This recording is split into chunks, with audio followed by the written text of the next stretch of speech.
I love you.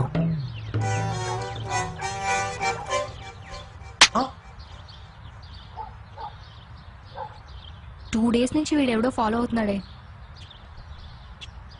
ఏంటి వెనక పడుతున్నావు? I hate you. Excuse me,